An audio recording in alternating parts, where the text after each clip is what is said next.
Nakaburol na ang yumaong veteran actress na si Gloria Romero kung saan dinaluhan ito ng mga veteran actress na kaibigan ng yumaong icon.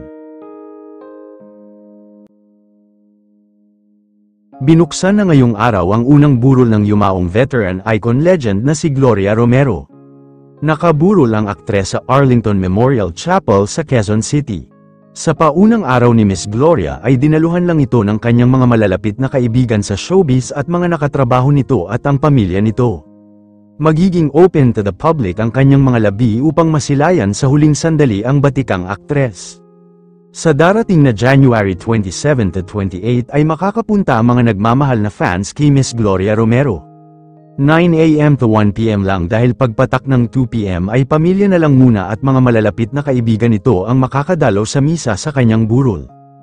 Humarap naman ang kaisa-isang anak nito sa media at pinasalamatan niya ang mga taong nandyan habang nakikipaglaban pa si Miss Gloria Romero at sa mga taong nagpapaabot ng pakikiramay sa kanyang yumaong ina. Maraming salamat po and to all her colleagues and everybody in the industry that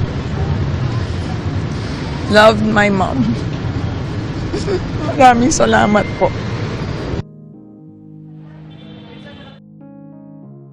Sa pagpanaw nito ay madaming nalungkot at naubos ang luha dahil alam ng tao na gaano kadami ang nagawang kabutihan at napakabait na tao ni Miss Gloria noong siya ay nabubuhay pa sa dami-dami nitong nakatrabaho na artista na miski isa ay wala itong nakaaway dahil marunong makisama at napakabait na tao talaga.